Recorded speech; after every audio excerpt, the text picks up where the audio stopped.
നമസ്കാരം, കൊട്ടാരക്കര മീഡിയയിലേക്ക് സ്വാഗതം. അധിനിവേശ ജീവികളുടെ ആധിപത്യത്താൽ ബുദ്ധിമുട്ട് അനുഭവിക്കുന്ന രാജ്യങ്ങളിൽ ഒരു പക്ഷേ മുൻപന്തിയിൽ നിൽക്കുന്ന രാജ്യങ്ങളിൽ ഒന്നാണ് അമേരിക്ക. ചീങ്കണ്ണിയും പെരുമ്പാമ്പും മുതൽ മൂങ്ങകൾ വരെ ഇവിടെ അതിഥികളായി എത്തി ആധിപത്യം സ്ഥാപിച്ചവരാണ്. ഇപ്പോഴിതാ കടന്നുകയറിയ മൂങ്ങകളുടെ അനിയന്ത്രിതമായ വർധനവിനെ തുടർന്ന് 5 ലക്ഷത്തോളം മൂങ്ങകളെ അടുത്ത 30 വർഷത്തിനുള്ളിൽ വെടിവെച്ചു കൊല്ലാൻ തീരുമാനിച്ചിരിക്കുകയാണ് അമേരിക്കൻ ഗവൺമെന്റ്. ഏതാണ്ട് 18 തരം മൂങ്ങകൾ യുണൈറ്റഡ് സ്റ്റേറ്റിലുണ്ട്.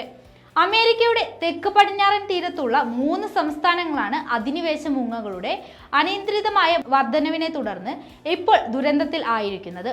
പ്രാദേശിക മൂങ്ങവർഗങ്ങളുടെ സംരക്ഷണം ഉറപ്പാക്കുക എന്ന ലക്ഷ്യത്തോടെയാണ് അധിനിവേശ മൂങ്ങകളെ കൊല്ലാനുള്ള പദ്ധതി അമേരിക്കൻ വന്യജീവി വിഭാഗം നിർദ്ദേശിച്ചിരിക്കുന്നത്. ബാർഡ് ഓൾസ് എന്ന പേരിൽ അറിയപ്പെടുന്ന അധിനിവേശ പക്ഷികളെയാണ് 3 പതിറ്റാണ്ട് കൊണ്ട് നിയന്ത്രണ വിധേയമാക്കാനുള്ള ശ്രമം നടത്തുന്നത്.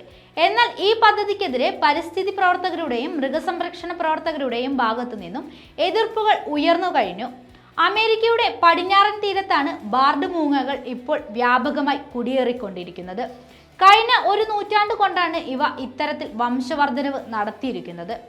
ഈ അധിനിവേശം പ്രതിസന്ധിയിലാക്കിയത് പടിഞ്ഞാറൻ തീരപ്രദേശത്തെ സ്വാഭാവികമായി കണ്ടുവരുന്ന northern spotted all, California spotted all എന്നീ 2 മൂങ്ങാവർഗങ്ങളെയാണ്.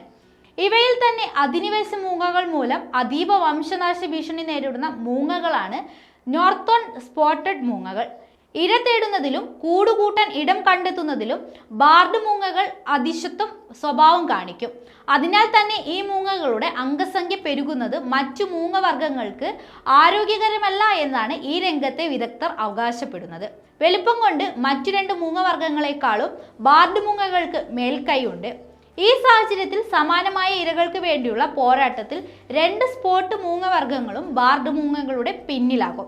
കൂടാതെ ഇത്തരം ഇരകൾക്ക് ക്ഷാമം നേരിട്ടാലും പുതിയ ഇരകളെ കണ്ടെത്തുന്ന കാര്യത്തിലും ബാർഡ് മൂങ്ങകൾക്ക് സവിശേഷമായ കഴിവുണ്ട്.